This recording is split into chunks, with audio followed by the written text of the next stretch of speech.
میں نے cousin marriage سے متعلق ایک بیان کیا تھا کہ کزن میرج کا رواج ڈالنا چاہیے کیونکہ شریعت اس کی ترغیب دیتی ہے۔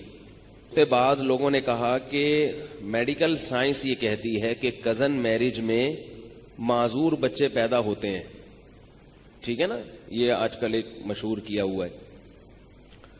اور بعض لوگوں نے یہ بھی کہا کہ مفتی صاحب کی میڈیکل سائنس پہ ریسرچ نہیں ہے، اگر ان کی ریسرچ ہوتی تو یہ بات نہ کرتے۔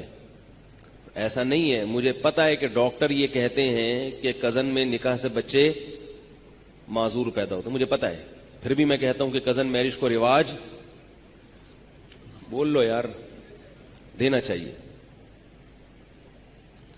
باقی ڈاکٹر ایسا کیوں کہتے ہیں تو کہنے دیں، ڈاکٹروں کہنے دیں، اس سے کیا ہوتا ہے؟ باقی ساری باتیں ڈاکٹروں کی مانتے ہیں آپ تو کہنے دیں ڈاکٹر کو، کچھ بھی نہیں ہوتا۔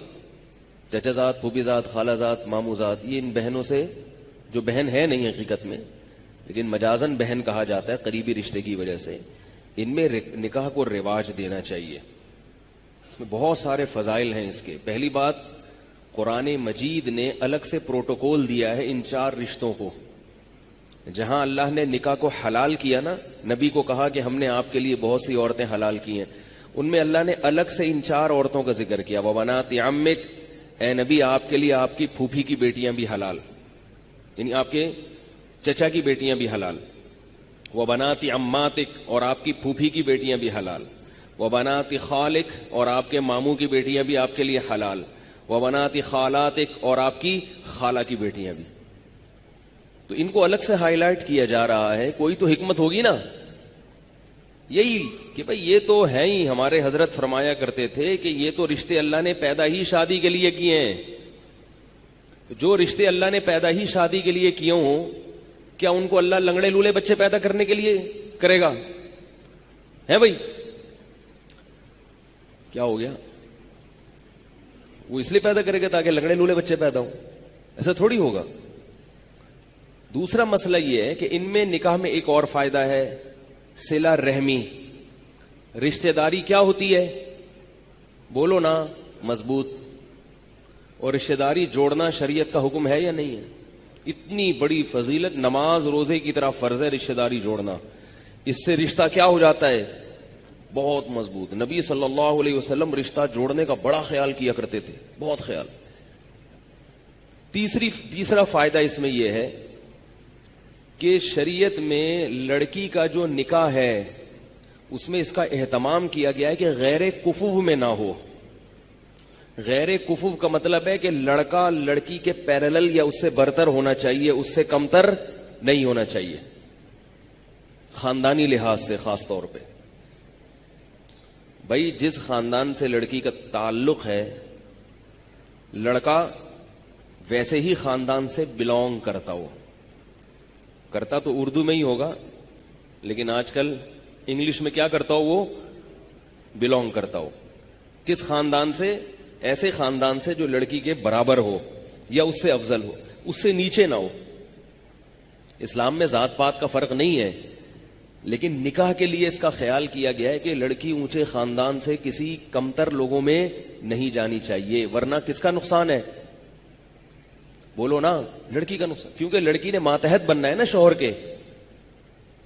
تو ماتحت ایسی شخصیت کے بنا جاتا ہے جو آپ ذہنی طور پر اس کو اپنے سے برتر مان رہے ہو۔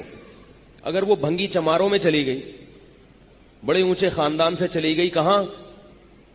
بھنگیوں کے خاندان میں، اور آپ کہیں کہ چونکہ وہ بھنگی مسلمان ہے، کلمہ پڑھتا ہے، تو کوئی بات نہیں، ٹھیک ہے، کلمہ پڑھتا ہے، مسلمان ہے، چاہے جو بھی ہو، لیکن لڑکی ذہنی طور پر اپنے شوہر کو اپنے سر کا تاج نہیں بنائے گی، اطاعت نہیں کرے گی، اس کو برتری کا احساس ہوگا، میں اونچی اور یہ کیا، میں اس کی کیوں مانوں؟ اس سے طلاق کا ریشو، بولو نا بھائی، بڑھے گا۔ اور نہیں بھی طلاق ہوگی تو پھر ایک مصیبت، ساری زندگی ایک ٹینشن۔ تو یہ جو چچا زاد، پھوپھی زاد، خالہ زاد، مامو زاد بھائی کے رشتے ہیں، یہ سارے کفو ہوتے ہیں خاندانی اعتبار سے۔ ان میں کوئی بھی خاندانی اعتبار سے غیر کفو، بولو نا بھائی، نہیں۔ تو شریعت میں جو کفو کی تلاش ہے وہ کیا ہو جاتی ہے؟ آسان. بھئی یہ تو اپنے ہی خاندان کا ہے, تو خاندان کی تو اب بات ایک پوائنٹ تو کم ہو گیا نا. جو بھائی کتنے نمبر لگائے جاتے ہیں نا, کیا کیا دیکھا جاتا ہے. تو ایک نمبر تو شریعت نے حل کر دیا نا کزن میرج کے ذریعے. اب اس کی تو تحقیق کی ضرورت ہی نہیں ہے خاندان میں. خاندان تو یہ ہے نا, جو تم ہو وہی ہے. کیا خیال ہے؟ اور 5واں فائدہ, 4 فائدے میں آئے, میں 3 بتائے ہیں. 3 بتائیں آپ لوگ, تو نمبر تو یاد کر لیں کم از کم.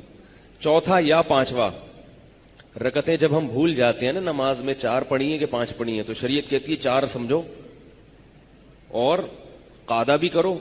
اس لیے کہ نہیں بھول جاتے ہیں کہ 3 پڑھی ہیں یا 4 پڑھی ہیں.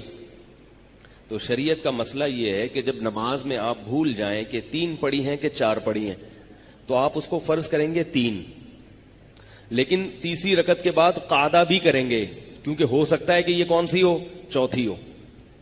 اور پھر ایک اور رکعت کے لیے کھڑے ہو جائیں گے جو یا تو چوتھی ہے یا 5ویں ہے. کھڑے اس لیے ہوں گے کہ اگر وہ 3 ہوئی تھی تو پھر چوتھی ہو جائے, اور اگر 4 ہوئی تو 5ویں کیا ہو جائے گی, گریبی. اب نماز میں گریبی لگانا جائز نہیں ہے, تو اس کا شریعت نے حل یہ رکھا کہ آپ 5ویں کے لیے کھڑے ہوں اور آخر میں سجدہ سہو کر لیں. کیا خیال ہے بھائی؟ تو اگر وہ 4 تھی تو پوری 4 ہو گئیں, اور اگر 5 تھی تو گریبی جو آپ نے اضافی لگائی اس کی پینلٹی کس سے ہو گئی, سجدہ سہو سے ہو.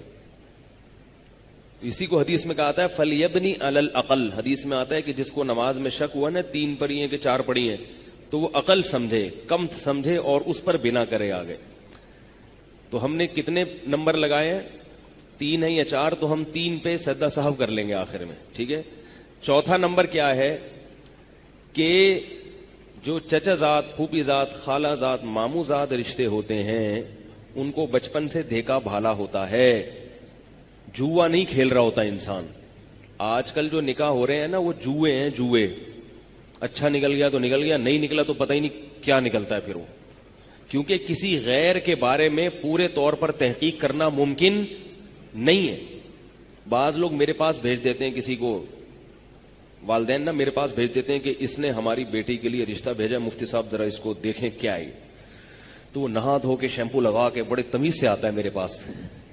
ٹھیک ہے, نہا دھو کے شیمپو ویمپو لگا کے خوشبو میں اوڑا, ایسا لگتا ہے کہ میرا دل چاہ رہا ہوتا ہے کہ میں اس سے بیعت ہو جاؤں. اب کیا پتا کہ یہ حقیقت میں ایسا ہے یا نہیں ہے بھائی, کو پتہ چلا سکتا ہے. آپ کہہ سکتے ہیں اس کے آفس سے پتا کرو, آفس فون کر کے پوچھا ہاں بھائی صحیح ہے, تو ہو سکتا ہے باس کے سامنے صحیح ہو, وہاں تو ڈنڈا ہے نا باس کا. تو جہاں ڈنڈا ہوتا ہے وہاں تو سب صحیح ہوتے ہیں بھائی. تو گھریلو زندگی کیسی ہے اس کا پتہ چلانا بہت مشکل. چچا زاد, پھوپھی زاد, خالہ زاد, ماموں زاد کا بچپن سے پتا ہوتا ہے کہ کون بچپن میں بنٹے کھیلتا تھا, کون لٹو کھیلتا تھا, کون چڈی پہن کے تالاب میں مینڈکوں کے ساتھ نہاتا تھا, کون کیا کرتا تھا, کون گلی محلے سے مرغی چوری کرتے ہوئے پکڑا گیا تھا. یہ سب پتا ہوتا ہے. خوبیاں بھی پتا ہوتی ہیں اور بولو نا خامیاں بھی پتا ہوتی, سب پتا ہے. تبھی لوگ سب کچھ نہیں بتاتے اپنے بارے میں, کہتے ہیں نا سب بتا دوں تو ہاتھ پاؤں کٹوا دوں. تو ان کا پہلے سے سب کچھ پتا ہوتا ہے. تو اب اگر ان میں خامیاں بھی ہیں تو پہلے سے پتا ہوتی ہیں کہ یہ ہے, لہذا پہلے سے برداشت کرنے کا تحمل ہوتا ہے کہ بھئی یہ تو ہے. کزن میرج کا یہ فائدہ ہے, چچا زاد بہن ہو یا چچا زاد بھائی ہو, پہلے سے پتا ہے. تو کتنے فائدے ہو گئے, 4 فائدے ہو گئے. اور بھی بہت سارے فائدے ہیں اس کے, اگر میں گنوانا شروع کروں تو اور بھی یاد آئیں گے مجھے. یہ 4 بھی ابھی صرف بیٹھے بیٹھے سرسری غور سے یاد آئے, ورنہ اور بھی فائدے ہیں. پھر آگے نسل جو پیدا ہوتی ہے نا اس میں بھی بڑے فائدے ہیں, اس میں بڑے فائدے ہیں. اس میں دونوں کے مفاد ہوتے ہیں. جو رشتے ہیں لڑکی اور لڑکے کے ابا اور اماں کے جو رشتے ہیں وہ دونوں طرف سے ہوتے ہیں, لہذا دونوں ان رشتوں کی پاسداری کرتے ہیں. آپ نے شادی کر لی یہاں سے امریکہ میں, تو امریکہ والی کے ننیال وہ ادھر ہے اور آپ کا جو رشتہ ہے وہ ادھر ہے, تو ان سے آپ کا کوئی تعلق نہیں اور ان سے ان کا کوئی تعلق نہیں, تو مشترکہ مفاد نہیں ہوتے. پھر ایک اہم فائدہ 5واں نمبر وہ یہ ہے کہ اگر اختلافات ہوتے ہیں میاں بیوی میں، دونوں خاندان بیٹھ جاتے ہیں، کیونکہ ان رشتوں کے ٹوٹنے میں دونوں خاندانوں کا نقصان ہوتا ہے، تو جوڑنے کی کوشش کون کرتا ہے؟ دونوں خاندان کرتے ہیں. کیا ہو گیا؟ کتنی واضح بات ہے نا. دونوں خاندان جوڑنے کی کوشش کرتے ہیں. تو اگر اتنے سارے مفادات اس میں ہیں تو اگر ایک لنگڑا پیدا ہو بھی جائے تو برداشت کر لو. کیا خیال ہے؟ اول تو ہوگا نہیں انشاءاللہ، کچھ نہیں ہوتا. بالفرض اگر اتنے سب ہونے کے باوجود ایک لنگڑا پیدا ہو جائے تو چلتا ہے، لیکن ایسا ہوتا نہیں ہے. اب میں سائنس کی طرف آتا ہوں. میڈیکل سائنس کیا کہتی ہے کہ تاکہ یہ ٹاپک جب چھیڑا ہے تو مکمل ہو جائے نا. میڈیکل سائنس یہ کہتی ہے کہ اس میں معذور بچے پیدا ہونے کا امکان زیادہ ہے. مجھے نہیں پتا یہ تحقیق صحیح ہے غلط ہے، آپ فرض کر لیں کہ صحیح ہے. صحیح ہوگی جب ڈاکٹر کہہ رہے ہیں، کچھ تو دیکھا ہوگا انہوں نے. کیا خیال ہے؟ کچھ دیکھا ہوگا، کچھ ریسرچ کی ہوگی. تو یاد رکھیں کہ شریعت میں ایسے اسباب جن پر نتیجہ مرتب ہونے کا امکان بہت کم ہوتا ہے. تھوڑی گاڑی اردو استعمال کر رہا ہوں، پھر اس کی وضاحت کروں گا آسان زبان میں. ایسے اسباب جن پر نتیجہ مرتب ہونے کا امکان بہت کم ہوتا ہے، شریعت میں ان اسباب کو لفٹ کرانے کی اجازت نہیں ہے، اور اس کو توکل کے خلاف سمجھا گیا ہے. بعض اسباب ایسے ہوتے ہیں جن پر نتیجہ مرتب تو ہوتا ہے مگر لاکھوں میں ایک یا ہزاروں میں ایک. تو شریعت کہتی ہے ان اسباب کی طرف توجہ مت دو ورنہ وہمی بن جاؤ گے، کیونکہ شریعت میں توہم پرستی کی اجازت نہیں ہے. اب ڈاکٹر کی تحقیق اگر صحیح بھی ہے تو مشاہدہ یہ کہتا ہے کہ یہ اکثر نہیں ہوتا، ہزاروں میں کوئی ایک ہوتا ہے. تو یاد رکھو، ہزاروں میں ایک لنگڑا بچہ یا ایک بچہ معذور پیدا ہونے کا امکان اگر کنزن میرج میں ہے تو یہ ہزاروں میں ایک کا میں معذوری کا امکان کے تو اور بہت سارے اسباب ہیں جو اس سے بھی زیادہ قوی ہیں. ایکسیڈنٹ کے ذریعے بچوں میں معذوری کا امکان کزن میرج سے زیادہ ہے. نہیں آ رہی بات؟ بیماریوں کے ذریعے، عام بیماریوں کے ذریعے بچوں میں معذوری کا امکان کزن میرج کے امکان سے زیادہ ہے. تو کیا اس چکر میں آپ اولاد پیدا کرنا چھوڑ دو گے کہ کہیں معذور نہ پیدا ہو جائے کیونکہ وہ فلاں جگہ، ایک جگہ ساؤتھ افریقہ میں ایک بچہ معذور پیدا ہوا ہے؟ یہ فرض کرو گے آپ؟ نہیں آ رہی بات؟ بچے گم بھی جاتے ہیں، کتنی بڑی ٹینشن ہے والدین کے لیے. لاکھوں میں ایک بچہ، 2 لاکھ 10 لاکھ میں ایک بچہ گمتا بھی ہے. گمتے ہیں نا بچے، بعض دفعہ اغوا ہو جاتے ہیں. اس چکر میں آپ اولاد پیدا نہ کرو کہ کہیں اغوا نہ ہو جائے. تو شریعت آپ کو کہے گی وہمی. کیا کہے گی؟ پاگل ہے، وہمی ہے، سٹھیایا ہوا ہے.